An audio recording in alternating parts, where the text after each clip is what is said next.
up in the water, all that automatic stuff. Hey, we are live.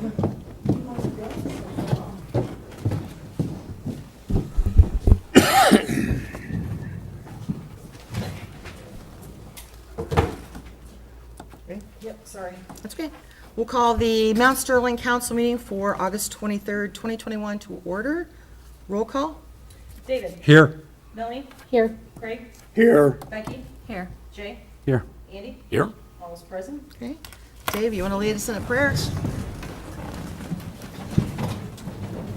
Lord, thank you for this wonderful day you provided for us, Lord. And let our knowledge flow and help the town, Lord, and give us the wisdom to make the decisions for our village with our council and our mayor, Lord. And touch all the people tonight, Lord, that have the COVID. Be with them tonight and help with their healing. And Lord, bless this village tonight. In Jesus' wonderful, wonderful name, amen. I pledge Allegiance To the flag of the United States of America and to the republic for which it stands, one nation, under God, indivisible, with liberty and justice for all.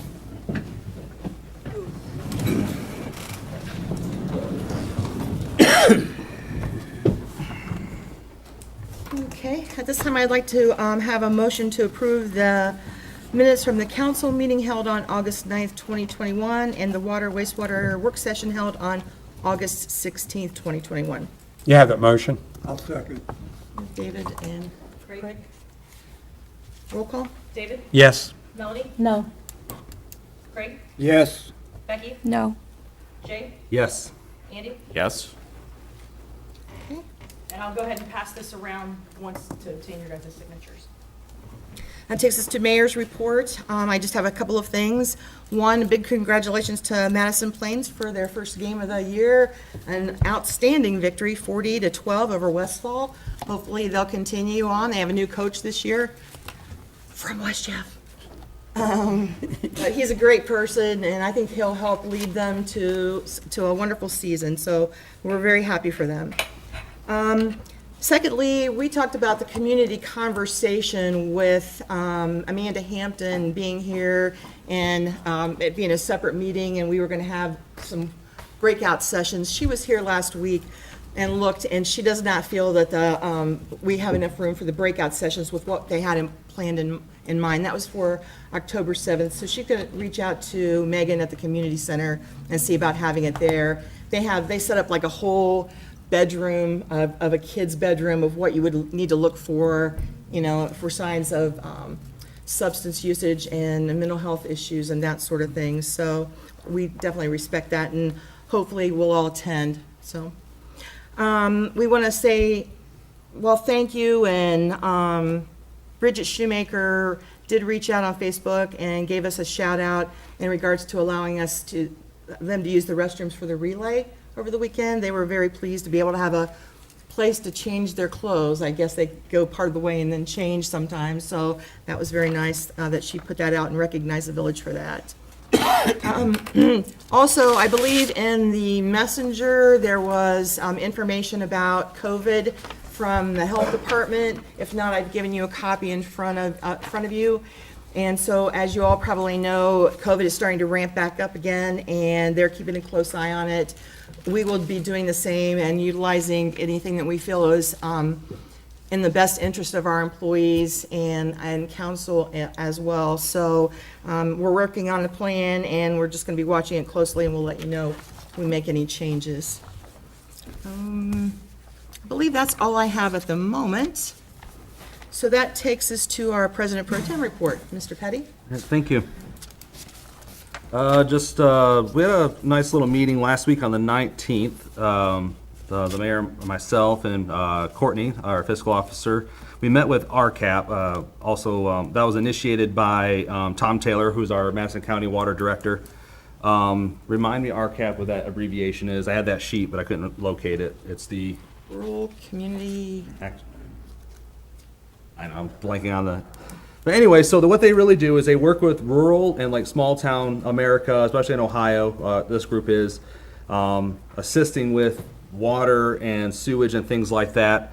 It was approached by Tom Taylor. He initiated the meeting, and it was actually a pretty phenomenal meeting.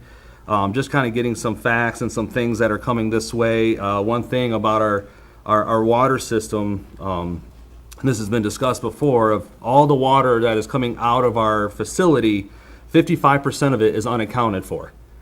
So and that's pretty substantiated. The EPA level is about 16%. And so obviously we have an issue to deal with. And so this is a great organization. It's free. This isn't a paid organization. They are nonprofit, and kind of helping us figure out, with rate, things like that, and kind of helping us figure out where some of these issues are.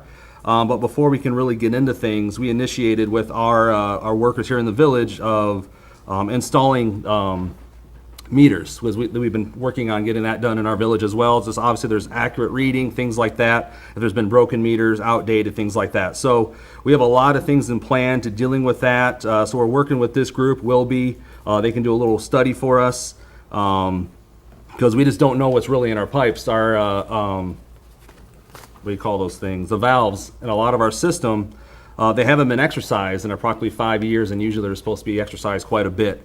So there is some concerns. I know they made a comment that there will be a letter from the EPA coming in addressing these issues. We have 9 main valves in our system. And of course, from there, those are the big 9, but there's also smaller ones. There could be up to 200 plus in our village. So, and there's no record of the last time they have been exercised. So that is something that they're going to help us look at, because there could be lime deposits as we look at our old facility over there. The lime that could be in our system. They're going to help with that. And just helping out. A big thing too they brought up too is how much water needs to come out of these hydrants and these systems, because not even just for water for consumption, but for emergency services as well with our fire.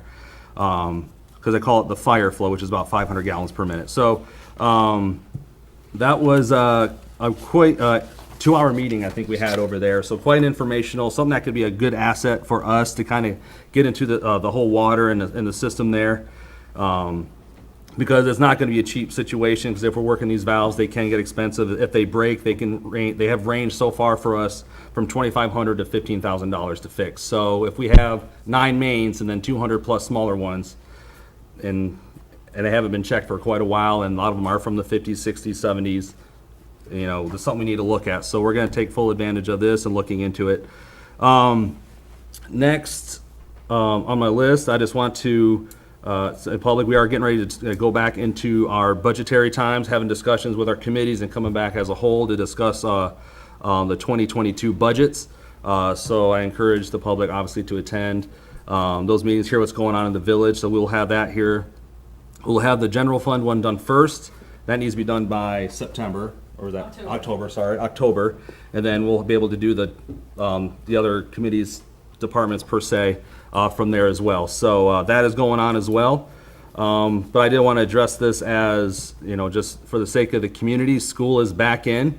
Some schools aren't quite in yet. My kids don't start till Wednesday. But just want to, and also just over the weekend, just seeing the many accidents. We had the one over here on Cemetery, and just that ridiculous accident that happened, and just negligence of drivers right now, and also just the community, just stories left and right of kids are being hit left and right. Slow down, like seriously. I say this as a parent of 5 kids, and my kids, play outside, but also school, but also the many kids that I see out and about. I mean, slow down. No child's life is worth you saving yourself 30 seconds from going to a shortcut. So please slow down. Be mindful of these buses. Stop. If you're not sure if you're supposed to stop or not, stop. I know there's some scenarios where you're not sure if you're across the road. Just stop. Just be patient. It's the same as when the tractors go by during harvest season and planting. These are child's lives. Don't be chicken. Don't play chicken with it. Don't be negligent. Don't be stupid. Please stop. Please slow down. And other than that, I implore again the community to please come to these meetings. The council meetings, the committee meetings are going on all the time. You can check our website. They usually have the times on there. They do have the times on there, and if there's any changes, they do have the updated times on there as well. So other than that, that is my report. Okay, thank you. Public comment visitors, we have Mr. Carol Liston here from the American Legion tonight to introduce plans for the Veterans Memorial area. Mr. Liston? Back in mid, I forget when it was now, June maybe, I'm not sure where it was. But anyhow, we have been kind of steadily moving forward on this.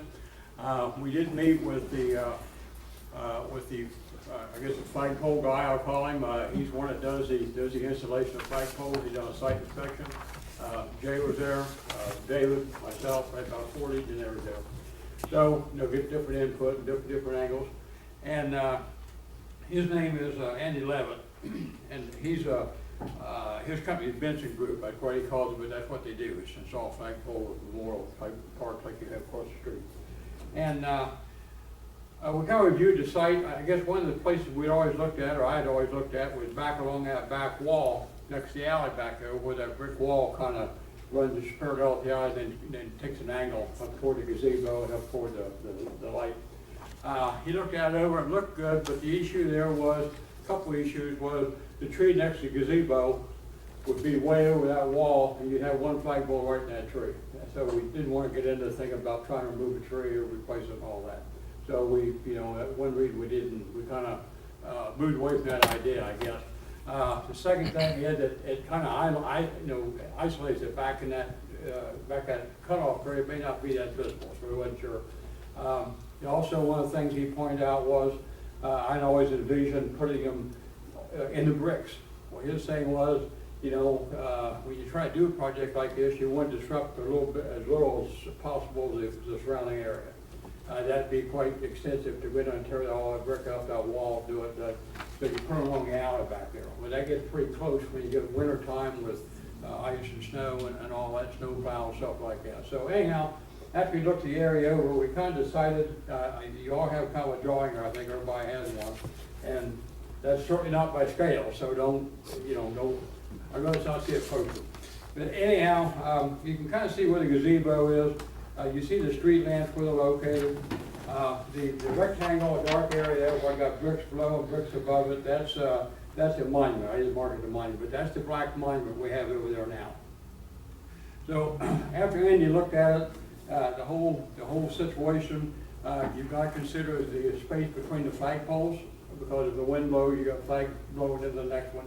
They're always going to go the same direction, he pointed out, so they shouldn't get tangled unless they're really, really close together. So these are probably going to be around a 5 foot apart, so they should be fine. But you see where the monument there is. So the U.S. flag will be just over in the mulch, off the bricks, be on the west side, I guess, of the monument, up toward Raps and so on and so forth up there. Then it'd be sitting there by itself. On the other side of the monument, that's where the service flag would be, the 6 service flags. And you start equal distance from the monument, where the U.S. flag is. If it ends up being 3 feet, then the other flag will be 3 feet. They'll be balanced and uniform. So we'll move right on out through that mulch area, and the only thing we're disturbing is mulch, and the gravel base underneath that. So there'll be six flagpoles spaced out through there for each one of the 6 services. And that should give us, those poles are going to be 20 feet. The U.S. flag at the squad bay is 20 feet, should be about the same height. And then the U.S. flag is going to be 25 feet. It's going to be 5 feet higher than the service flags. When you look up and down the street, it should be good visibility coming from either direction, because it's pretty open through there. Once the squad bay sets back, you got the park, you got the Mad Hatter. I mean, the area is kind of open, so you should have good visibility. It should look good. I'm hoping it looks good. So that's where we are. We went ahead and moved forward. Everyone there that day was kind of in agreement with, with the plan. I've talked to Andy since. It's a little bit more added expense on our part, but we've asked him to use one of the, you guys got one, the vacuum, what do you call that, the vacuum truck that build a whole, what's the name of it? Vac truck? Hydrovac. So they're going to bring one of those in. It costs us a little more, but that pretty much leaves a clean hole and no mess. So we didn't want to tear up things, so we decided to move on with that. We did go ahead and approve his plan. We made a down payment on it, So everything's in motion. I mean, everything's been ordered. We're waiting for the poles to come in. When they come in, then he'll look at his schedule and he'll get it, he'll let me know, give it scheduled so that they can move in here, probably at 7 o'clock on whatever given day it is.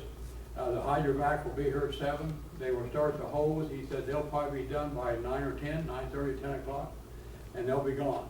And then he'll set the forms for each one of these poles. And by the time he gets the last form set, the first form, the concrete, it must be epoxy type stuff, I don't know, pretty quick setting. They'll start just on the poles. With a 25-foot pole, you install them by hand, pretty much. If it gets to be 30 foot more, you gotta bring in a boom truck to stand the pole. So, the good thing is that's cut a little bit of expense that way because they can do it by hand. He said they went 7 o'clock to start, and he said hopefully by about 3:30 they'll be done and they're gone, I'm leaving. So it'll be a one-day type thing when it comes. Trying to think, make sure I didn't get anything on here. I did go ahead and order 2 sets of service flags. He recommends 3, but I don't know what the cost is yet. He hasn't let me know, but we need, don't put the poles up, gotta have flags. And of course, he said you should rotate them about every 30 days, kind of give them a rest, and he said it just prolongs the life of them. So we'll kind of work that out as we go. I do have some brick orders coming in for the memorial bricks over here. If people want to purchase a brick, I think you got some pamphlets maybe here in the town hall. I want to try to get that order in probably no later September 1st, at least first week of September. It takes a while to get those ordered, get them made, get them back, get them installed. So I'd like to have them, our goal is always try to get them in before Veterans Day, so they're in there by Veterans Day. Original goal was, when we first started this, was we had at least have an American flag in by Veterans Day this year, November 11th. Well, that has worked out. We're going to have the American flag, we're going to have the service flag, we're going to have it all done well before Veterans Day. So everything's looking positive, and we're hoping to be kind of an added visual site for downtown Sterling. If anybody wants to look at that drawing, anybody got any questions or anything? The only thing we haven't addressed yet is we get the flags in. Of course, we want it lit. We got to get a light on that American flag. So we'll wait to get it in. We'll get someone here locally, hopefully an electrician or contractor. We'll probably try to mount that light on that gazebo so that we can pull power now without digging any trenches, run wires and all that kind of stuff. So that's going to be the least expensive, and we'll put a good LED light in there so that hopefully it's maintenance free and costs very little to operate. Anybody have any questions or anything on it? I have a question. You just touched on it, that originally when you came to council and asked, to start a project like this, you did say you wanted for sure the U.S. and possibly the services, that we'd get back on the plans, but these plans have already been solidified, right? Well, these have been solidified. I left a couple of messages, didn't get a call back, but we had, Jay was there at our meeting, so I assumed he went back with information or whatever. Maybe we should have presented it earlier, I don't know. Yeah. Everything is, I guess our perspective, everything seemed to be pretty much in agreement as long as, whatever project we done, it looked good and we got done. I guess what I'm trying to say. You want to be sure it was not unsightly or something. That's when we try to go to the people that do this for a living. They do it all the time. That's their main focus. And we want to be sure we got a good product, and we want to be sure it was done properly. That was one of our goals. We paid a little bit more to be sure. Hopefully we didn't mean to, by no means. I mean, I come the first time to make sure that you knew we had approval to go ahead and move forward on this. Maybe we should have had meetings with. Yeah, I just had a few people from the beautification committee just express concerns about the gardens, Okay. and then kind of blocking off the vision to, now all these flags, it would block like the vision to the gazebo, the flowers that hang on the gazebo. I mean, not from the other end, but I just, Well, obviously- the height of the gazebo, I don't know what the height of it is, but we're talking about 20-foot flags. And we felt the flag was gonna be well above, you know, it's not like it's gonna block out the view if you're standing on the gazebo. It Okay. should be 20 feet up, or like a squad base flag. It should be up good enough, there shouldn't be a problem. Yeah, The flagpoles are gonna be there, but they're gonna be, you Yeah. know, 4 inches, 3 inches, or 3.5 inches, what they were, I don't know. That's a small pole. Was there any other concern they had? I don't know. Anyone else have any I other? know when you had came before, we had talked about the flag that's in front of the village on the other corner right there. Is that flag gonna stay there? On your corner? Yeah. Well, that's about me, that's yours. Well, they're all yours, but that's always been there, and that'd be up to the village if you ever wanted to remove that, take it down. I guess you would leave it unless you get to the point that it's not safe or, you know, rushing through or whatever the case would be. I wouldn't be in favor. We have a monument out there too. I wouldn't be in favor of taking that pole down. So it's really way up in the air and has a lot of visibility. As I said at the Legion meeting too, we'll be one of the first communities to have the Space Force flag too, to have the 6 up, yeah, which is the newest organization, yeah. Space Force. Yeah. Space Force. Hope that's not any concern. We call it, what committee you got, the beautification committee or something? And, you know, if it had called, I don't know if you have regular meetings or not. no, no, it's a group of citizens, and they just kind of had the same remark that Melanie did, is that, you know, there's a U.S. flag over here, are we gonna kind of, you know, and then we have a monument over here, should we try to get the monuments all together? Or, you know, they just had some concerns about the whole layout of it, and so I was just, you know, inquiring. One of the things that I mentioned early on, I talked about early on, I know when they first started this whole project, I think the Legion was invited to the first meeting. I didn't go, but a commander or someone went. And every meeting after that, I don't know how many people they had there, several.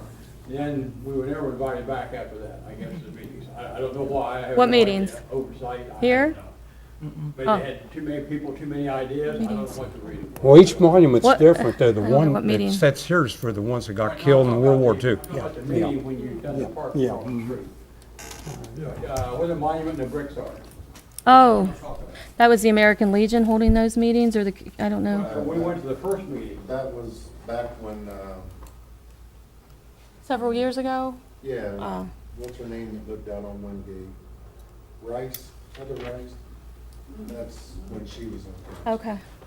But they've done, I guess had the meeting, had the plans, and I seen one of the original drawings, which was much more elaborate than what we ended up with, because we're looking at thousands of dollars, you know, and that's understandable, but, nowhere, and it seemed like no one, even in here, there's really no record, no file of those meetings, or what took place, or how things were done. That there was nothing. The community center took it over the first year. I think the girl's name that used to work at J-Car retired, what was her name? Lisa, yeah.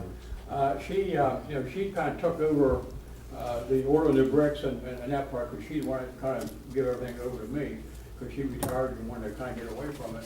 I don't know how it ended up that way, but that was fine. I think the main reason was the community center was a 501c3.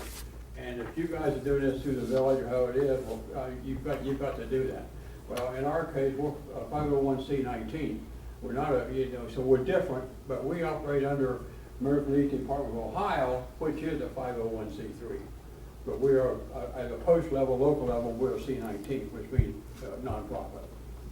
So, I'm not up on my flag etiquette, but if the flags are ordered to be at half-staff, do the other flags go, or is it just the United States flag? It just be the American flag. I'll see if Okay. I can get something on that. I don't know. I've got some flag out of it, pamphlets and stuff. I don't know how much in detail that goes. I should get that up. See, another thing, I want that flag changed, it should be changed every 30 days. Well, I don't know. We gotta work that out. Do we ask the village to kind of help with that? Does Dave and I meet before the meeting and change the flag first Monday of each month? I don't know how we'll work that out, but we'll kind of see how it's gonna go.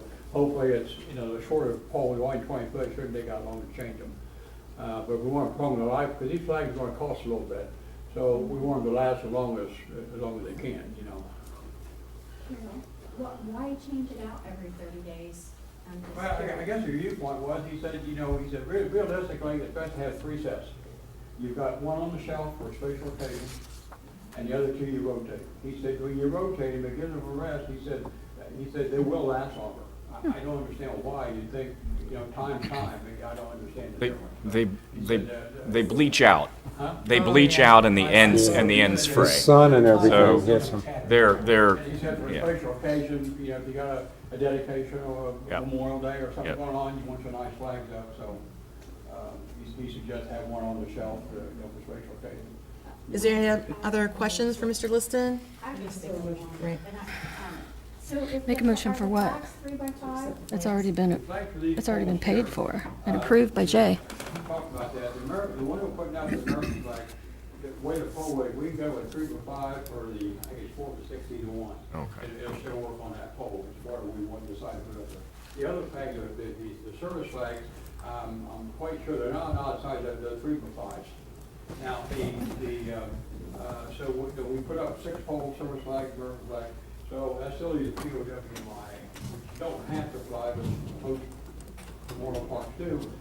We put that on the pole right below the American flag, POWMI flag. That's what our intent is there. Well, they're 5 feet apart, right? The Right. poles? Well, I forget what that measured from up Oh, there. okay. And they measured it off, stepped it off, and my concern was, the biggest thing was, I think we ended up being like 24, 26 inches, something like that, from the end of the mulch next to the driveway into Mad Hatter. You didn't want a pole set right there on that blacktop or something Well, like I it. think what she's concerned about is if the poles are too close together, the flag's actually tipping, one flag actually touching the other pole. That's- Well, to begin with, that was one of the first questions I asked when we started looking this over. And they like to have, I forget now, 5.5 feet or 3x5 or something like that. He said you can go much less than that. He said when the wind blows, your flags are all going the same direction. Now, if you've got a really, really bad wind and whipping around and all that, and your flag poles are closer, let's say, 4 feet or 4.5 feet, they could tangle, possibly. But he said, you got 5 feet between them, you should never have an issue. But the flags are, you're not gonna have them flying together, they're all gonna be going the same direction as the wind blowing them. So, it's 5 feet, I mean, you could reach the next one, but it should never get tangled. He said unless you get with the wind. Well, we had that situation quite a few times where it's blowing and the end of the flag would get caught. So I was thinking if it was only 5 feet, the end of the flag could get caught on the rope on the next pole, not the flag. He said it won't. Unless they whip around. I'm hoping not. Yeah. And when you get down there and start measuring things off, you gotta equalize that space, you want them all the same down through there. And we're kind of working on that when we measured it there. So he seemed okay with it, he felt comfortable with it. Sure. And if there's any closer, we know there was something else. Well, thank you for all you do. But he thinks it'll be good, so he's the man that should know. That's right. It kind of bothered me a little bit about question about, one of the committees in the village, not sure or whatever. So I guess, if we are concerned, now's the time that somebody needs to speak up and see. I don't know what the alternative would be. But you've already purchased them and got the Well, plans. they're gonna be there, so, that park needs those flags. It just does. Now, the placement of where you're gonna put them or whatever, I guess, in reality, if that was really a major issue, I guess that could be revisited. But now would be the time. I mean, the flags are coming, the flags will be there. We can Yeah. these are the things, There's we so want much to. room in front of town hall, like on this side. I think it would. Well, that was one of the things that, I don't know, somebody brought that up, I passed that on to, did you hear me say that, Jay, or not? That day where I mentioned something about, that was one of the things that was passed on to me by a guy from the village, don't live here anymore, that comes through once in a while, kind of watches over things, and he donates flags to us too. A good example of that is in South Charleston. They got all their service flags just like the way Carol's talked about there, how they're this. And once you see them flapping in the wind, it's really great to see. It's great. But yeah, he did, he passed on to me someone that, he didn't say who. I don't know who it was. He said, you look across the street, you can put a hole between each, I forget how he phrased that now, I didn't, between each window or how in front of your building is spaced, a number of spaces, I don't know. But I think, I don't know, I guess personally, and I did bring it up, but no one really paid much attention to it. If that's I don't know, Veterans Park over there, Veterans Memorial, or I'm not sure what the legal name for it is. You know, it just, I don't know, it seems like it all should be there together rather than scattered around. I don't know. It'd be nice if we had a larger area to work with, but you know, we have what we have. And we're quite fortunate to have what we got, you know, for that matter. So no one objects to that. Major issues with you know, placing or whatever the case may be, why, I guess now would be the time we'd have to take a look at that and see. Okay. So if there's no further questions, just as a point of order, I'm going to ask for a motion to go ahead and accept their plan and move forward. Is there a motion? I'll give you that. I'll second. Okay. Roll call. Andy, David, Craig, Yes. Becky, Yes. Jay, Yes. Andy, Yes? David, Yes. Melanie, Yes. passed. So we have some events coming up, so could you make sure we know when you're thinking of, As soon as I find out, he'll let me know when the flags get in. He'll give me an approximate date. He didn't call me back with a day. Okay. And that's what we do now. I guess maybe what I should do, I don't know what you got coming up, but when he gives me that date, then I will get in touch with you and make sure it's okay okay, before I confirm it with him. Okay. I can do that. I'm thinking that he couldn't give me a time, and you know, when you start out with J-Car, I know, I talked to the guy over there, and he's talking about how hard flagpoles was to get and things, and I'm thinking, well, you know, I couldn't understand that. You'd think it'd be stacked everywhere, you know, but they are. I don't know. It seems like there's so many of them being put out and different things that, I mean, it takes a while to get them in. You can't just make a phone call and have it next day. You know, you gotta wait your turn, I guess. So they've been on order for probably a couple of weeks now. okay. Thank you very much, and Okay, I appreciate that, and if, like I say, if you want to get in touch with me, or whatever the case, I don't, we can talk to it, we can revisit. The only thing is that when we get done with this, you know, we got some money invested, we want to be sure that, I guess, the village is pleased with it. And, you know, of course, obviously we want it to look good, and we think it will. But if you got concerns, get hold of me. Well, we really appreciate all you do for the community. You're a very giving organization. And thank you so much. thank you. Okay. And just for some clarity, Mr. Liston had called and asked me to attend the meeting. The first meeting got like torrentially rained out, and that got canceled. The second meeting was scheduled, which almost as bad got rained out, but it did not, and I was dealing with family issues and asked Jay if he would attend on my behalf. So, that will take us to, did you want to speak about anything? Okay, all right. We have no executive session, so we'll go to department reports. Mr. Dill, glad to have you back with us. Good to be here. All right, you've got the calls for service in front of you for the last 2 weeks. Anybody have any questions? Hey, Jack, I gotta make a good comment though, where I talked about the speeders about a month ago. They've been watching that down there where you're going down New Street, and a couple of the sheriff said it ain't been going on as so much, so I appreciate that. And if you don't have any questions, that's all I have. Have you Sorry, seen anything just- with the start of school? Nothing with the kids yet. If you notice on here, the juvenile complaints, usually after school, beginning of the year and toward the end of the year, those numbers will go up. So just kind of keep an eye on those. And that's just because they've been penned up all day and time to run. All right, All right, thank if you you. don't have any questions, thank you. Thank you.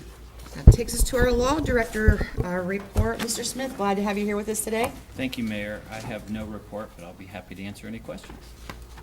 Does anyone have any questions at this time?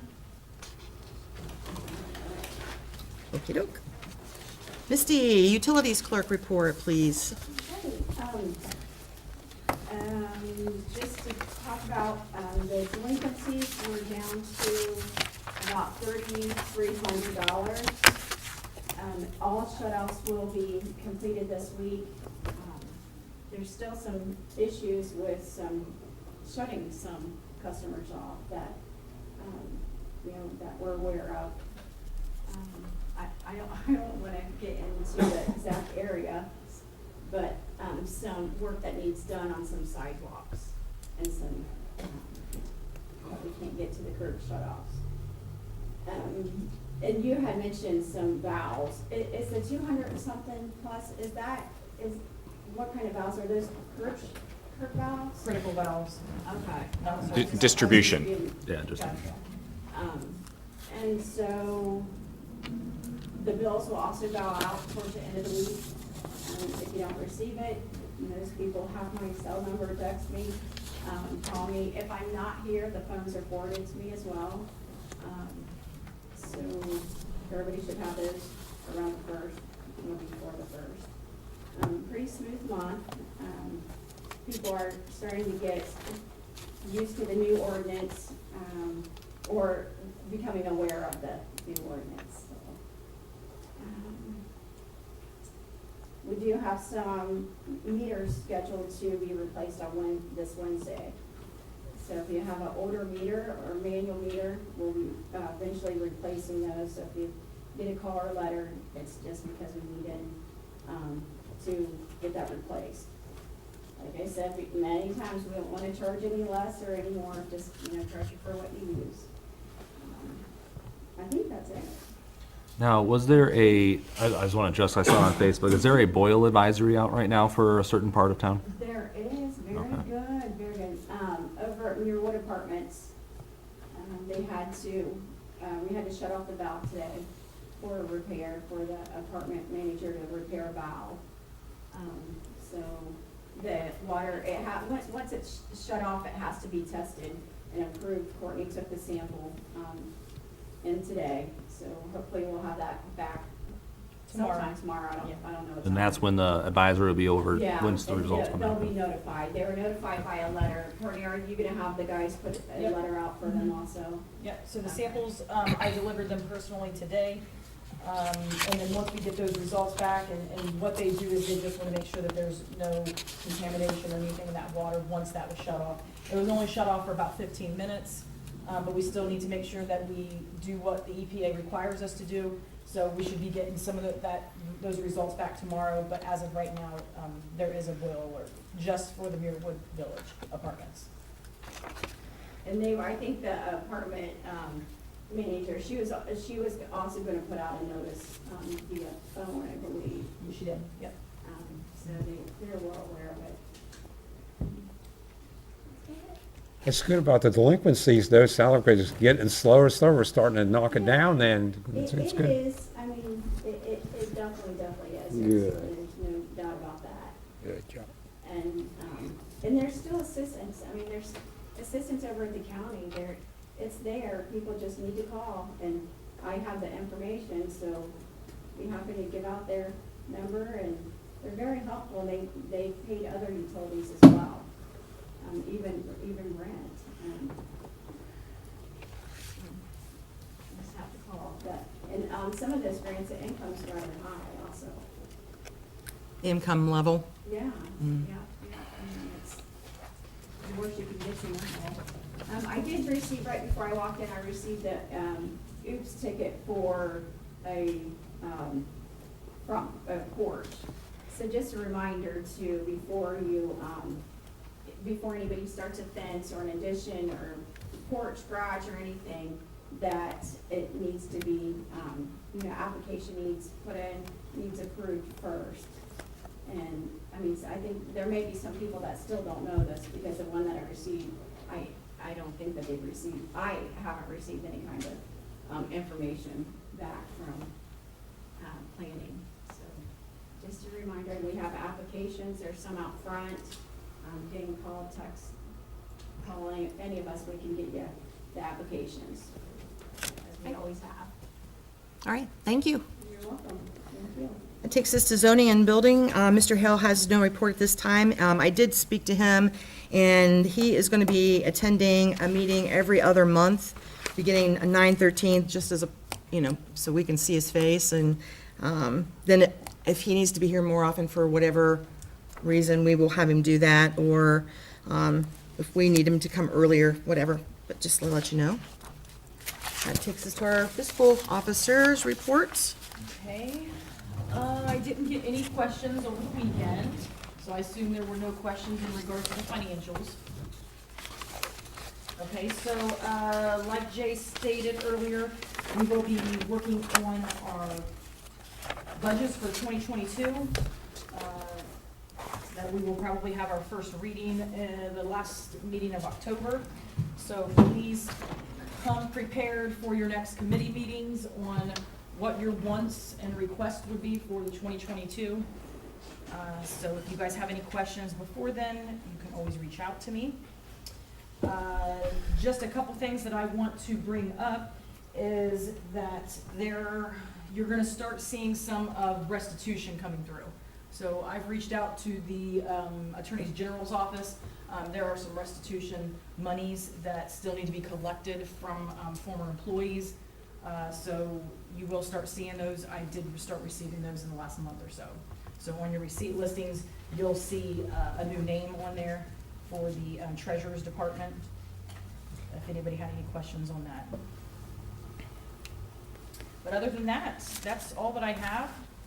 I will just ask for a motion for the appropriation status report, the revenue status report, the receipt listing, the payment listings, the comparison of budget and appropriated, cash summary by fund, and your reader report. I'll make that motion. Second? That was Craig and Andy. Roll call. Okay, Melanie? Yeah. Craig? Yes. Becky? Yes. Jay? Yes. Andy? Yes. David? Yes.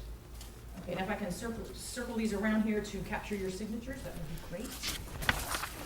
Anything else? Done. Okay. That takes us to committee reports. Finance, Andy.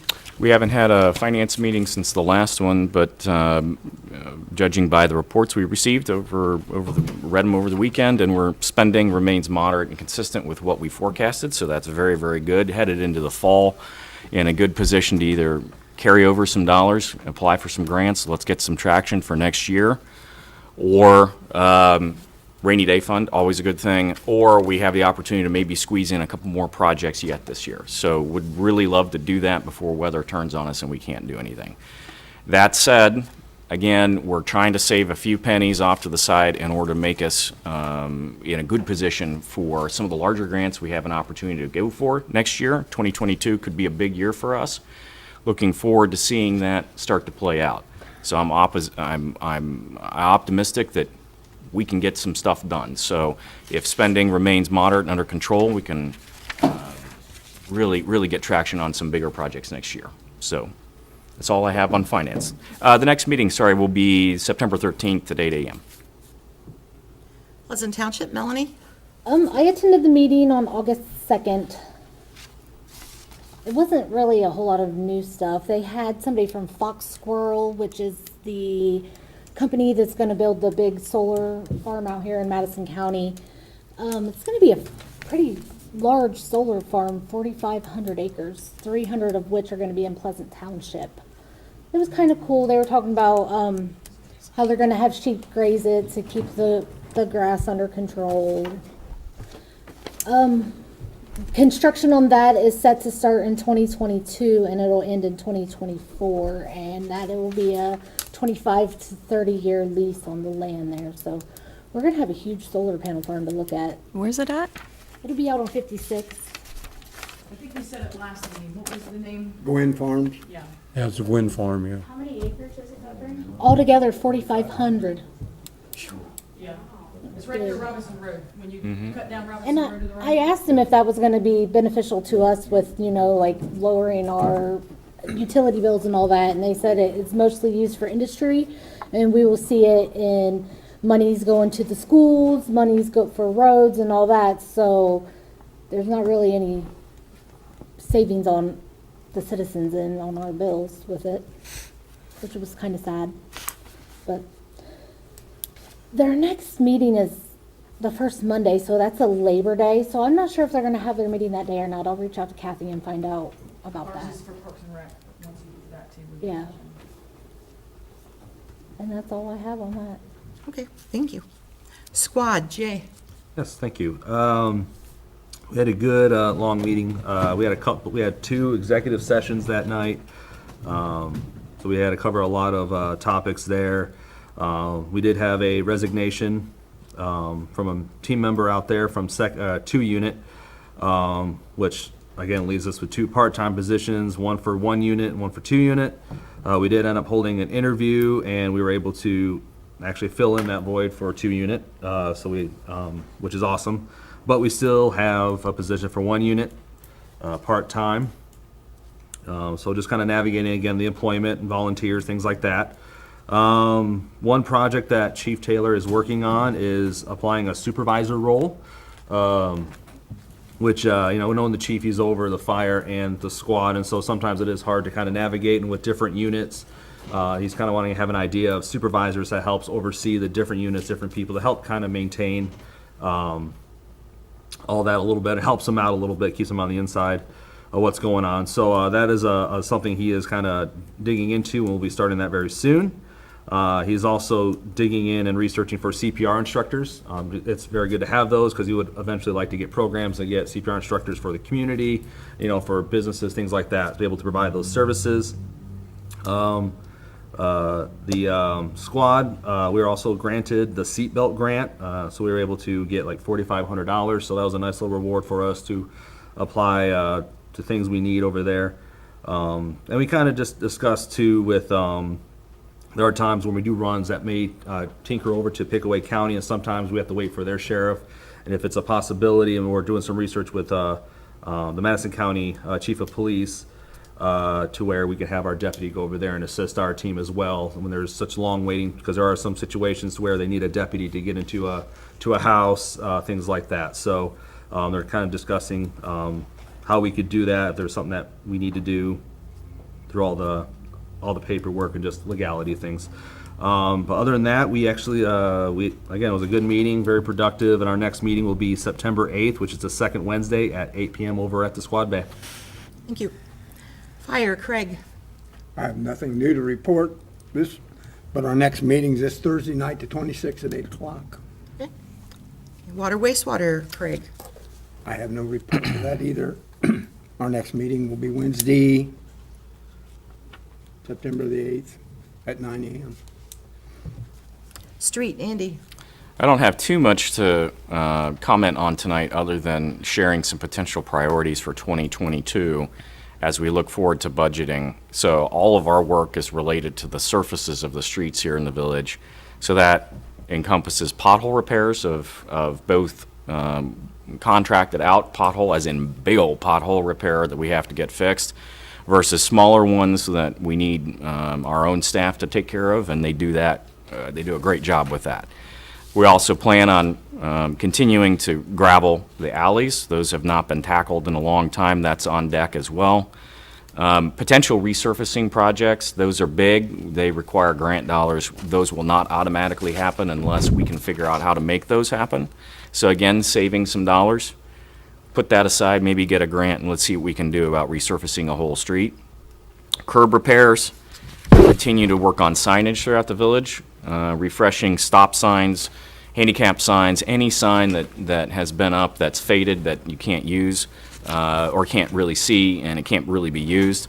Those are all on deck. And then we've had residents request things like crosswalks, the blinking audible noises for ADA compliances as you go through crosswalks, and then speed bumps. So those are all on the committee's priority list for 2022, and we'll be discussing them at the next meeting, which is Wednesday, September 1st, and that'll be at 8 a.m. That's all we got for streets tonight. Okay, Parks and Rec, Melanie. We had a meeting August 17th. Movie night is this Saturday, the 28th. Everybody come out. It'll be a blast. It's our last movie night of the year. We did have to cancel one earlier in the year, so we have one movie that is carrying over to next year. But I hope everybody can come out. We're going to watch Tom and Jerry. We're going to have the concession stands open. Got some freebies for the kids again. Our flea market is scheduled for the first Sunday of the month. We are going to cancel that one. I recently had surgery. I'm not going to be able to be out there on my feet all day. So Becky's going to be on vacation, and we just decided that we were just gonna cancel that one, but we will have it, the first weekend in October will be our next and final flea market. We had a lot of discussion about a future grant that the parks will be receiving next year. We have a huge opportunity to make some great improvements to the park. We do have to have matching funds, some matching funds for that. So we are working on fundraisers. We're working on ideas, things that we can fix now. Possibility of moving the bathrooms. I mean, nothing's off the table. We gotta figure out what we want for the park and, what we can get with this grant money. So our next meeting, we are gonna go over the budget and hopefully have some numbers on how much it will cost to make the improvements that we wanna see in the park next year. And our next meeting is supposed to be on Labor Day, but we'll reschedule that and let everybody know when that'll be. And that is all. And I believe we have a motion to accept a donation. Me too. Yep, a motion to approve $160 as donations to the Parks and Rec Fund, to be accepted as revenues and expended by the Park and Rec Fund. I'll give you that motion. Second? Roll call? Melanie, then Jay. Yes. Jake, Yes. Andy, Yes. David, Yes. Melanie, Yes. Craig, Yes. Becky, Yes. motion carried. Okay, we also need a motion to expend monies out of the Parks and Rec Fund for removal of the toilets and the holding tank. What? Do you want to talk about your conversation with Jim? Yes. So during our wastewater work session that we held on Monday, there was a motion that was carried to remove the fixtures and the septic tank at the park for the bathrooms. And I spoke to the state auditors to verify where those monies should be taken from. It's actually out of the general fund, which is $1,320, which is repairs and maintenance of property and land. He suggested that is where the money should be expended. Okay, so he, though, is the auditor. He's not counsel. He doesn't have that call. No, you guys can make your motion but it's out of the general fund, so do we all understand where that's from? The general It fund. said Parks and Recs. Yeah, but it's. The it's general- restricted for Parks and Rec. So there's a section which is 2041, which is the regular Park and Rec fund. And then there's another section, as we know, that's in the general fund, which is 1,320, which is also for contractual services that we pay for our Park and Rec director, any maintenance and repairs of equipments, that is 1,320. And that's only restricted for Parks and Rec. Now, what is that to cover? Is that to cover the, What I explained, the contractual services that we right, have. is for that the- $1,000 the money that we have already spent to make No, the, this was, It's the code number. yeah, I'm sorry. No, go ahead. 1,320 is the code that is in your appropriation status. It's like the line item. Yeah, so it's in the general fund. So it is 1, 2, 3, Right. 4, 5, 6, 7, 8, 9 down, which is 1,324.31. Where it says, now this was already budgeted for 2021's monies, okay? So, as you can tell, there's $5,000 that's budgeted there that has not been spent. So he suggested to take it out of the repairs and maintenance of buildings and land. Okay, well, the Park and Recs Committee has plans for that money this year. We have no revenue. The money that we were supposed to get, $16,000 of revenue, this council took away from Parks and Rec and put in the general fund and told us if we needed it, we could ask for it back. And when we did, this council would not give it back. I first want to say something about the meeting that we just had. It was a violation of the Sunshine Laws. The Open Meetings Act applies here. Section B, subsection 1, attending a meeting in person. And I will read this verbatim. A member of public body must be present in person at a meeting in order to be considered present, to be counted as part of a quorum unless specific law permits otherwise. And correct me if I'm wrong, Mr. Smith, there is no otherwise right now. The coronavirus laws have all went by the wayside in the state of Ohio. Am I correct? That to attend a meeting, You have to be there in person to vote, to make a motion, to participate. No public bodies can conduct a meeting via electronic or telephonic conference. And our pro temp was not at our meeting. Our mayor was holding her phone up so our pro temp could listen to the meeting. The meeting was not even 1 minute underway when he made a motion to send to council his recommendation, and it was immediately seconded without any discussion. Seemed very odd, but so be it. So this whole meeting was a violation of the sunshine laws and null and void. There was no, and he can't vote either. And I told him that at the meeting. They took a vote, he was included. If you take his number out of the vote, there was no majority of council. There were not 4 yes votes for this. This whole thing, I can't believe no one knows this. It was all null and void. And, if I may further say, the audacity of trying to get this money from Parks and Rec is beyond the pale. I can't even imagine why we would consider that at all.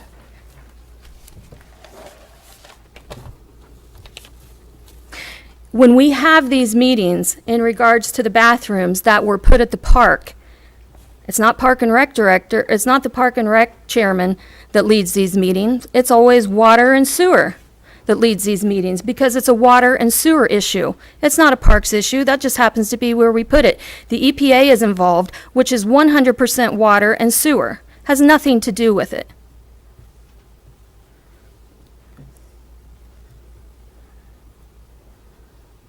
So, yes. Thank you. Sorry, I was waiting for you to pause. I talked to the mayor this week about this. July 1st, the state of Ohio did end our period in which we can do telephonic meetings. Therefore, in order for someone to be counted for quorum and/or participate in any way, shape, or form, they do need to be present. So we are going to get that right moving forward. There was a provision in the budget bill that did get stripped out that would have allowed the telephonic meetings to continue, and I know I have heard rumors that the governor's office is still trying to push that based on the Delta variant, etc. However, as of right now, in order to vote or count for quorum, you must be present. So you are correct on that, and obviously the mayor and I discussed it, and going forward, that will be fixed. 2 points of clarification. I mean, technically, someone can listen in from council in a meeting, and frankly, they could even talk. However, no motions, no voting, etc. That can't happen. The other thing you said, just for a point of clarification, is you said there was a motion and no discussion. Theoretically, there should be a motion in a second prior to any discussion taking place. So it shouldn't be motion, discussion, second. It should be motion, second, discussion. So just to clarify procedurally how it should work. So. Did I answer? Oh, yep, I yep, apologize, yep. Mayor. Did I answer all your questions? Yes. Now, and I agree with you, and I don't know what the vote was at that meeting. I wasn't present at that meeting. I got a call after the fact on that meeting. However, I mean, nothing precludes council from making other motions now if they choose to, so that's completely within council's purview, so. So do we, how do we, the meeting that was held, do we take the minutes away from that meeting? No, I mean, you still have minutes. I mean, you still discuss things. I mean, you can still have discussions at meetings. I mean, the discussions that took place. Does it need to be tagged for No. the auditor Violation that of it the was, sunshine laws. No, I mean, theoretically, if someone wants to file a complaint against us and get statutory damages and attorney fees, I mean, the reality is, the motion to recommend something to council is just that, a motion to recommend it. I mean, it doesn't, I don't want to say it doesn't mean anything, but all it does is say, here, council, you consider this. I mean, council always has the ability to cure violations, so theoretically, if something isn't done if you screw something up and don't do it right the first time, you can do it right the second time. So if council wishes to consider it and vote upon it, in essence, it will cure the violation, or at least it will be a new motion that won't be, tagged with any impropriety if they do it now. That's completely up to council if they wish to do that. That's up to them. So, I mean, there's nothing wrong with the minutes. The minutes are the minutes. I mean, the minutes, even if something occurred that's wrong, the minutes are the minutes. It doesn't mean anything, if that makes sense. I'd like to say something about that meeting also. Here's the letter that we got from the EPA. According to this letter that's dated August 5th, everything that we have done out there in the park, taking away the electricity, capping off the water lines, cutting the lines to the sewer, all of that has been okayed with the EPA. Everything that we have done has been okay with the EPA. Council decided that they wanted to rip the bathrooms out because of the first paragraph in this letter, which states that all they really want is a plan of where we're going to relocate the bathroom. That's what this letter is asking us. Sit down, make a plan. 3 years down the road, 5 years down the road, after we have a water tower, whenever. It doesn't have to be done now. It doesn't have to be later. But council is literally voting to spend $5,000 to rip out a bathroom that doesn't need to be ripped out. The way that it sits now, the EPA has cleared. The only thing the EPA is asking right now is for what's our plans. What's our plans for the future with this bathroom? But this council has refused to sit down and even discuss what future plans for that bathroom is. The only thing that anyone on this council, besides Becky or myself, have wanted to do is rip that bathroom out to the tune of $5,000 that we don't have to spend. We have fixed everything that the EPA has asked us to do out there for under $1,000. There's no need to rip the bathrooms out. All they want is a plan. What's our future plans for that bathroom? We have a grant coming next year. We can have funds through the grant to move the bathroom outside of the wellhead, the 300-foot. There's no need to spend $5,000 right now, today, to rip the bathrooms out. No need. I don't. Exactly, and in that letter, I mean, you have it in front of you, I apologize, I don't, I believe the opening line of the first comment was due to your fiscal emergency, and you, can you read the first where it says you're not going to move the... The removal of the holding tank and restrooms will be delayed due to physical constraints and the need for additional time to conduct outreach to the community members in search of acquiring additional land. Your schedule proposed by August 1st, the village would be meeting with property owners with a goal of acquiring additional land for the relocation of the holding tank and restrooms. To provide the village with time to access the outreach, please submit a revised corrective schedule by September 1st with milestones for relocating the tank and restrooms outside the 300-foot radius. That is the only thing that the EPA is asking us to do, is come up with a plan to relocate the bathrooms. Tearing out the bathrooms is a waste of $5,000. Absolutely. So how many meetings have we had in regards to discussing these letters? Because we've gotten, what, 4 letters? It's a process, Jay. It is a process, but you're saying we refuse conversation, which we've had plenty of, has there been any attempts to contact, as the first one says, to reach out to property owners to, or, again, that's, we're saying, it's already what, 8:23? So we got like a week. Have we made any We talked attempts? to the Nazarene Church. We had some conversation there. Even if we rip these bathrooms out, that doesn't answer what the EPA is asking in that first paragraph of the letter. We can spend the $5,000 and rip the bathrooms out, and what are they going to come back and say, so what's your plans for the future bathrooms? Right, exactly. It's ludicrous.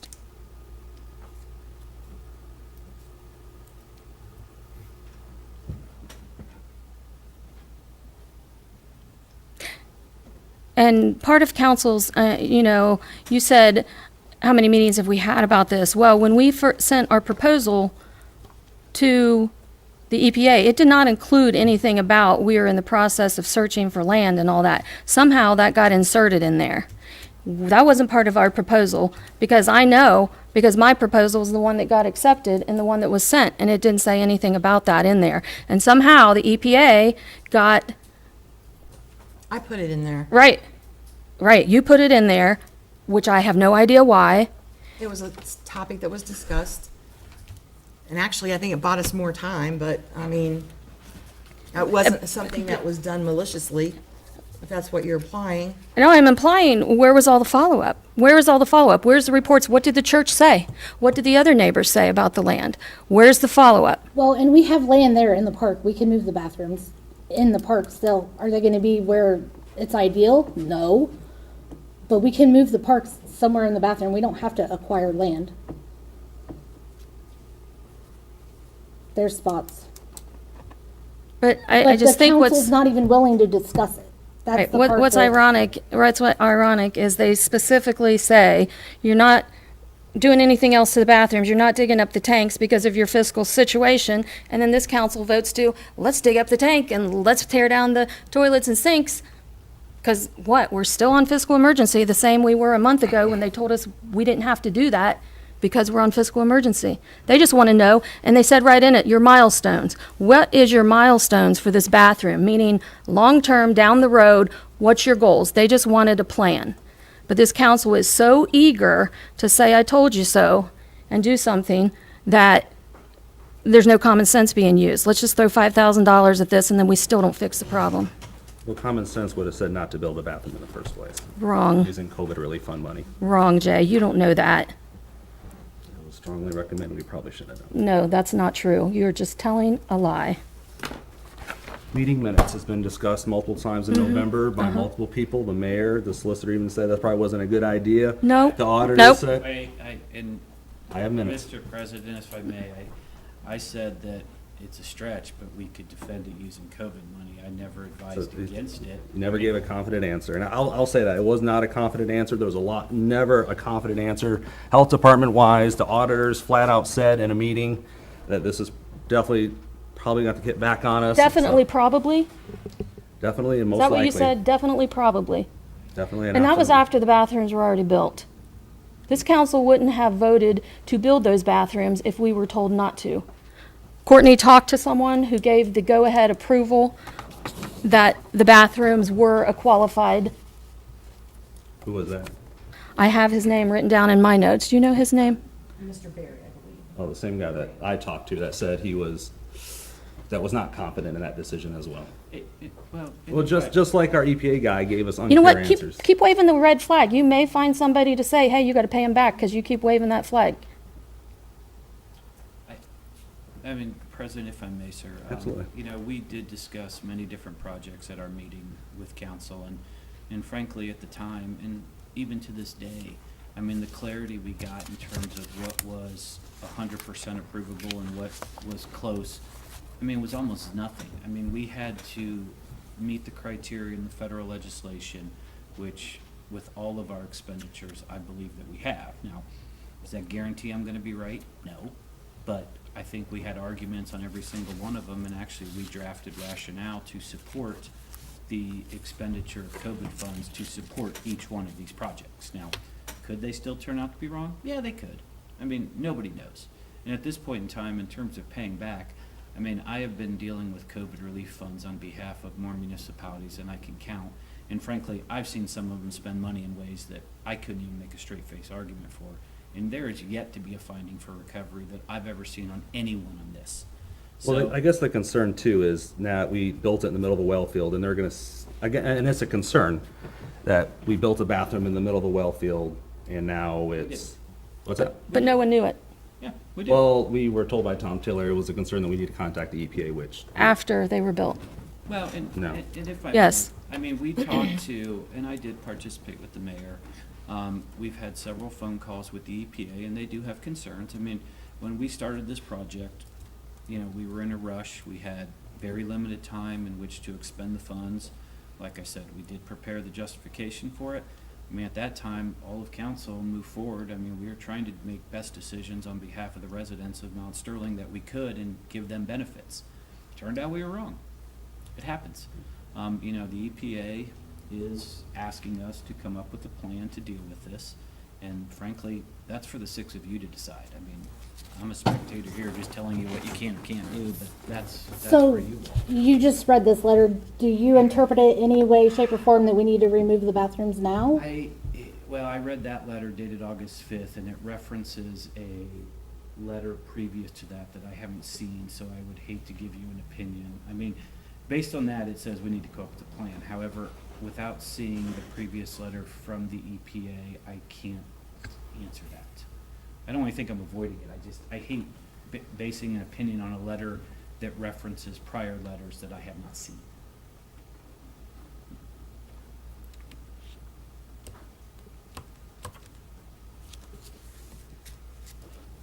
I guess I would ask council if they would consider having another meeting this week and try to iron it out.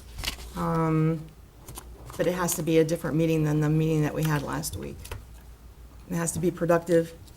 It has to, they're asking for something by September 1st, so we have 11 days. Is that right? No, 8 days. Sorry.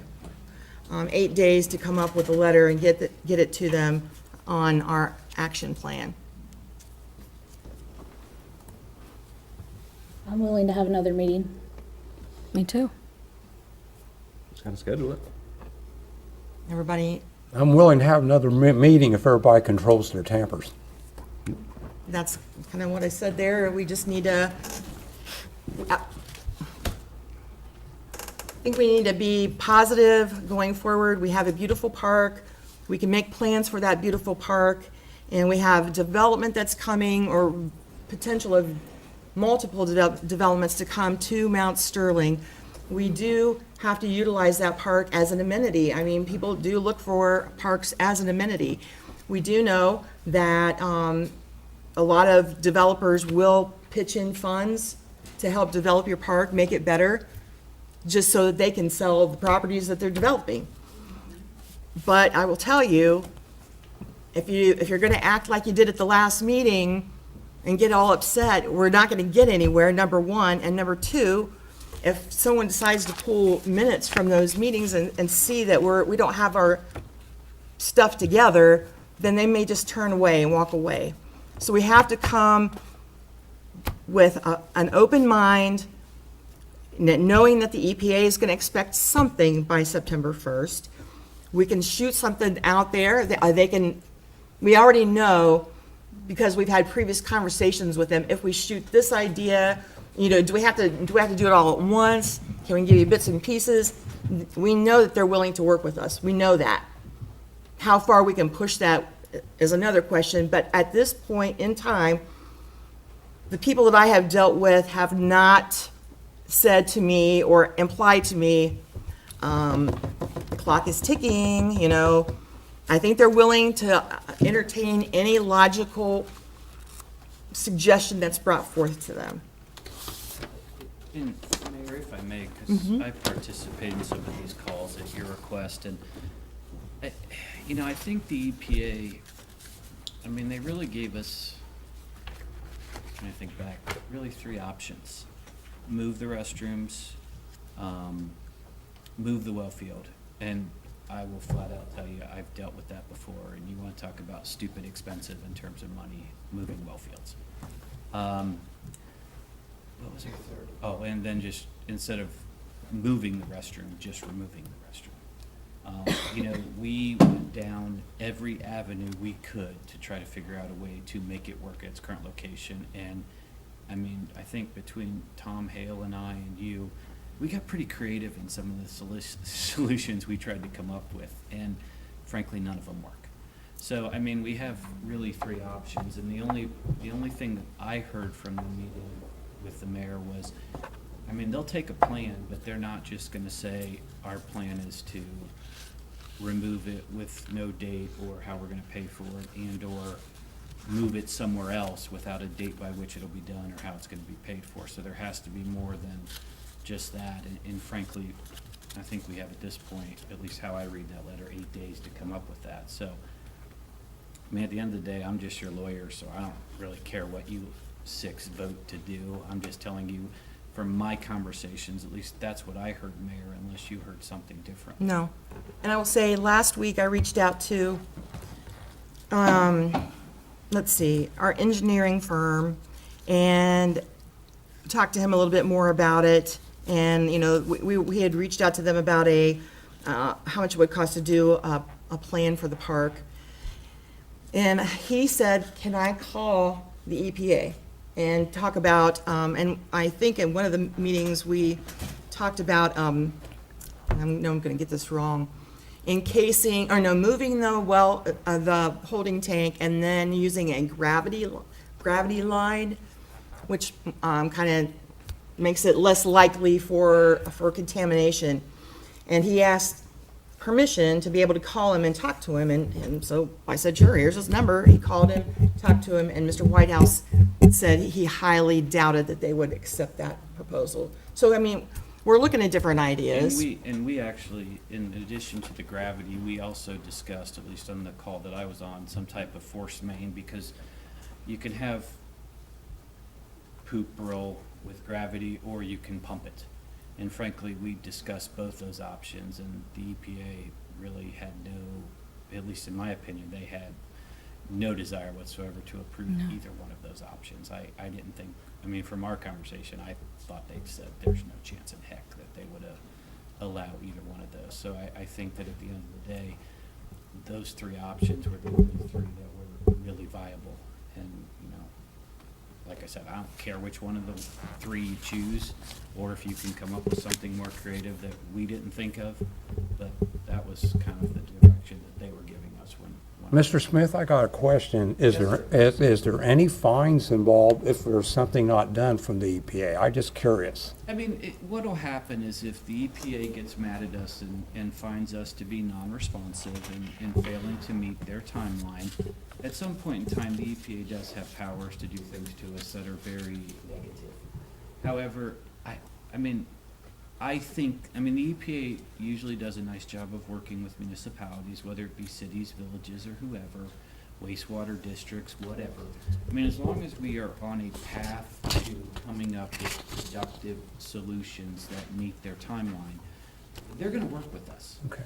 The problem is, and this is just me, and I didn't watch the last meeting, but I've talked to several of you, I'm not sure that we're close to productive solutions, and we're running out of time. And like I said, I think the three solutions, I think we're fairly limited. Remove them, move them, or remove them, move them, or move them outside the well field, which I frankly don't think is a solution that is affordable, because well fields are stupid expensive. So it's either remove them or move them. And, you know, I think, like I said, maybe y'all can come up with something smarter than what me and the mayor and Tom Hale and the engineers could come up with, but, you know, if we can come up with a time frame and submit it by September 1st, at least based on just that letter without looking at all the other ones, I think they'll work with us, but we gotta come up with a plan. And just to be clear, I don't care what the plan is, because as your lawyer, my job is just to tell you, you know, what you have, or where you have to be, how you get there, more power to you. Okay. And as another point of reference, I asked the engineer's firm about the cost of wellheads, and I asked, oh gosh, who was the other one? I forget the other one. Somebody that we deal with. So they're saying one wellhead is between $100,000 and $200,000 to move. And that, I guess the original plan back when they started was to actually put the water plant at the park. And they started by drilling the wellheads, and then that property where the water plant sits today became available, and that's why they located it there. And the wellheads were already drilled, so they didn't want extra expense to try to move them. They knew that they were good functioning wells. They also told me that is common practice to put wellheads in parks because of the fact that the municipality owns the property. And so because you have the big radius around them, you don't have to, normally you wouldn't have to get, easements from surrounding neighbors. And so that's what information was brought to me. I found that odd until I started thinking about our water tower over there and the The wellheads, I believe, are at Veterans Park. No, they're not in the park. No, they're at the water plant property. Yeah. Oh, the water, Village, oh, okay, I'm sorry. Yeah, I've never heard of a park having wellheads dropped in them. That park's been there for 25 years. And, you know, we acquired, as we were talking about, we acquired that park through a Department of Natural Resources grant. And we've had several grants we've received since then that's been put into that park for the beautification of the parks. So again, I would question, you know, obviously I question in 2015 the administration and council that allowed that to happen. And now we know, I guess we should feel lucky that it didn't just become our water plant. And wouldn't that have been a shame? But this is our only park. We have to do everything in our power to preserve its integrity. So, is everybody in agreement to try to one more meeting? Yeah. Do you mind sending out a request for Sure will. time? Okay. So then, I believe at this time, we'll just table the expenditures and move on to record of retention. Andy? We met on August the 13th and had a great time working through our backlog of existing records, tee up to go through the process. Mr. Smith will be a stop along the way for some of that. And then our next meeting will be on September the 17th at 8 a.m. Okay. Nuisance and abatement. Becky? Yes. Well, since our last meeting, I've had several residents, you know, say, what the heck happened last meeting? What was that all about? What does the ordinance now mean? Did this change? Did you pass something new? We couldn't make head nor tails of it. So I just want to give a rundown of what happened. I want to give a rundown of what now the ordinance is. Any of you who are attending or following our council meetings, I want to apologize for last meeting's embarrassing debacle. A quick explanation of the lead up to that meeting was nuisance and abatement was set to have their normal meeting. A councilman took it upon himself to go around and find random violations. He proceeded to have said violations served by our sheriff, and that is his prerogative. And then Facebook began to chatter by some of those residents that have been served said violations, their neighbors, their friends, people that just had an opinion. So at our nuisance meeting, we had several residents who wanted answers and who were unhappy. So we did our normal nuisance and abatement meeting, and then we talked with those people that came, asked for suggestions, opinions. One of the only things that was really suggested was that some of the people whose yards are really nice and the grass is kept really tight and the boat or vehicle looks nice should remain, but other yards that are smaller and not well kept and their vehicle wasn't as nice should be made to move. Well, as I explained to them, and I would say again, everyone can appreciate the problems that would incur with that type of subjectivity. So the Nuisance and Abatement Committee decided to have another meeting 2 weeks later to discuss this topic alone. Here we discussed ideas. I made a suggestion for maybe a seasonal exception for these boats and campers and things, so residents could have them during the spring and summer months. And this idea was not supported by the committee. At this meeting, we discussed existing legislation from 2010 and 2018 that addressed the issue at hand, and that clearly disallowed vehicles in yards, but also left a little bit of confusing, unclear language. So what all three council people and the two residents agreed upon was adding more specific types of vehicles. I think we removed the word city and changed it to village, and then we also were going to remove the suggested type of hard surface. So the next meeting, a little confusion over the word gravel was brought up, and its implication, if any, was discussed at the third and final meeting. It was decided by all in attendance, which was just myself, Mr. Petty, and one community member, to move forward with the unanimous decision on the legislation. Again, I once more suggested possibly allowing residents to seasonally have an extra rule, and again, it was not supported.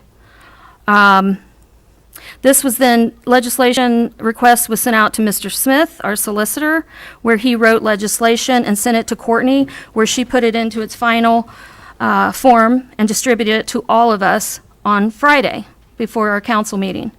As Courtney often refers to, we have 3 days to overlook that, call with questions, concerns, and bring about any problems there might be, and none were raised. So then we get to the last meeting, and we had a motion to waive the rules and read on an emergency, and it was unanimous.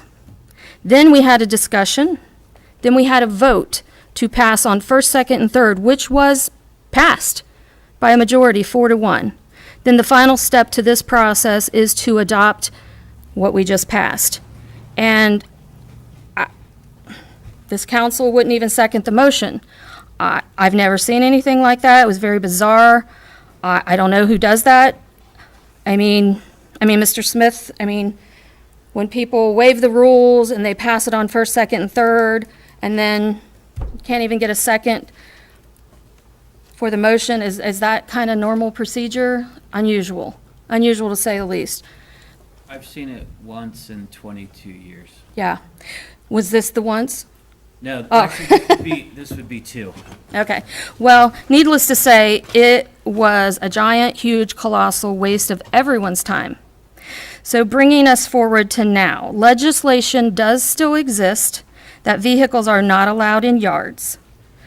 Last meeting's utter embarrassment didn't need to happen. We should be working as a team and ironing out our issues at committee levels and the other opportunities that we are given. Not coming in here grandstanding and wasting everyone's time. With all that said, anyone who knows me know I'm hardworking, I come prepared, and sometimes I'm brutally honest. I wear a lot of hats in this village, and they're all to help this village of Mount Sterling. I do not have time to waste on childish games. The beautification of our village is the utmost important to me. I realize it's necessary to attract new homes and families, new businesses and industry. It's critical to the growth of Mount Sterling. We have no village administrator, which is a shame. They do 99% of the enforcement. This council gives no indication that hiring a village administrator is their priority. This council also removed the position of our code enforcement officer, and they give no indication, actually they gave the opposite at the last meeting, that they do not want another code enforcement officer. And the sheriff's department, when Jack first started in the nuisance abatement, he had a booklet, was hands-on, a lot of involvement. Right now, the sheriff's department does serve our tags, but they have a very limited role. They do all the vehicles on the streets, but a limited role on the others. Long story short, this administration and council has taken away all the tools and does not support this committee. I am resigning my position as the chair and stepping down off this committee. I will still remain vigilant as a citizen to the beautification. As president of the Chamber of Commerce, we'll still purchase flowers and plant them where needed. I will continue to support our newly formed group of residents in our beautification committee, and I will still continue to volunteer for all community cleanup days sponsored by the village or any other entity and group that wants the help. I will continue to serve on the market crew who gives back 100% of their proceeds for some type of beautification project for the village. And under the nuisance, we started a new newsletter, and it's really well received. A lot of positive feedback. I will still continue to provide dates of events for the newsletter if you continue to still produce it. With that said, I'm still here. I'm just not on this committee. And thank you very much. And here's my letter of resignation, Mr. President. Thank you. Anybody have any comments, questions? When's the next meeting? It'll be up to you. I think we scheduled it when I think you had vacation or something, right? Yep. I think the next meeting that I have on the website is September 15th. Thank you.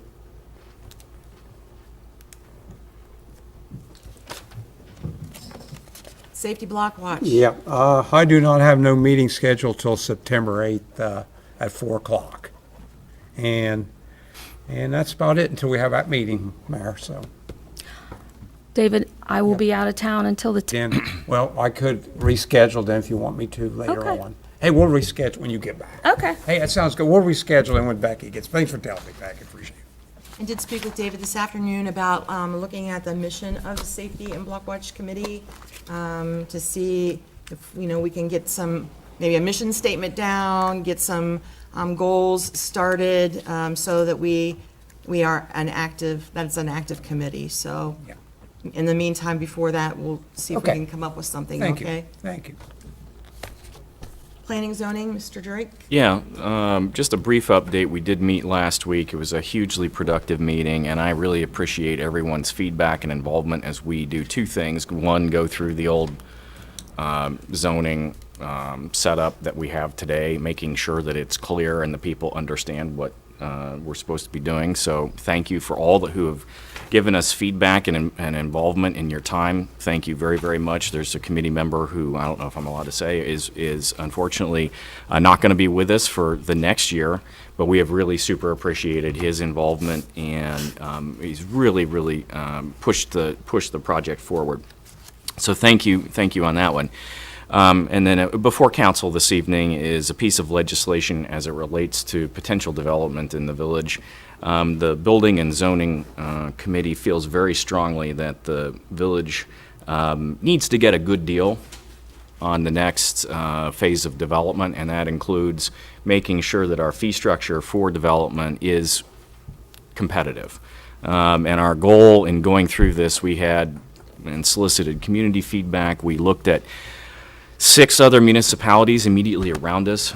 If you were a home buyer and you were going to go build a house in a municipality that basically formed a ring around Mount Sterling, what would they charge you? And we wanted to be not only competitive with that, meaning at the same level, but we wanted to make sure that people got the message that Mount Sterling was open for business. And we feel like the fees that you have before you tonight in the legislation, the proposed legislation, it meets that goal. The reason, and to give you some clarity as to why we're asking this at a committee level to be done on an emergency basis, is because we have active developer interest here. And we want to make sure that all developers, whether they're industrial or residential, know what our fees are. And that includes everything from tap fees for water lines to things like parks, and we've just been discussing if there's extra things like a water tower or a down. We want to make sure all those fees are competitive and that they're in there so that the developer comes back and they know and that they're expecting it. And we want to be able to say, hey, here's our fee structure, here's what it takes in order to put a subdivision in here. And so we believe that we're there, and we believe not only, as I mentioned, we're competitive, we're solid. And so I would ask for the council's consideration on that this evening. And I think that the committee is behind us, behind you, all of you, tremendously in getting that done. We do expect, as I mentioned, the developers to come back in the months of September and October, one residential, one industrial. We would really like to be warm and receptive to those folks, and we'd really like to be able to start talking turkey. That's super important right now for a variety of reasons, which I would love to talk with anyone about. But I think that that's all the report that I have, but as it relates to the legislation in front of you, I'll be happy to answer any questions, and I would love to get into further conversations with anybody who'd like to. Andy, has there been any developer bringing up any idea of a supermarket coming with the houses being built and everything? Has that been a possibility? So Dave, that is an excellent question, and one that we keep poking and asking about. And what we're asking about is, if we bring more development here, what other things can you bring along with it? So a supermarket or an expansion for a swimming pool or this, that, and the other. What are some of the possibilities that we can get that would, make the community as a whole benefit, not just a subdivision, one single subdivision? And the answer to that is, it keeps coming back to the more houses with the more people that you have in them, the better your chances of getting a supermarket or something more than just a dollar store. Now, we appreciate our dollar stores tremendously, and we hope that potentially they might have something along the lines of an expansion. There are other municipalities around here who don't really have grocery stores, but they have larger, let's say Sunoco size, but bigger types of grocery stores. We would like to see, Mount Sterling be 3,500 people. And that gets you traction to get you to a place where you can have something like a pretty decent sized place where you can go grocery shopping. So that's at the end of all of this. That's what we'd really like to see, and we'd like to have the tax base, of course, to go along with it, and of course the water utilization. All those are huge, huge deals. Okay, thank you. Anything else? I was just wondering sorry. what the reasoning for having to pass this on emergency today is. Because we expect developers back the first week of September. They're eager. They're eager. So the short answer is we have considered this. We've had a lot of public input. I appreciate those who have come out and given us a lot of voice in that. That has been hugely beneficial.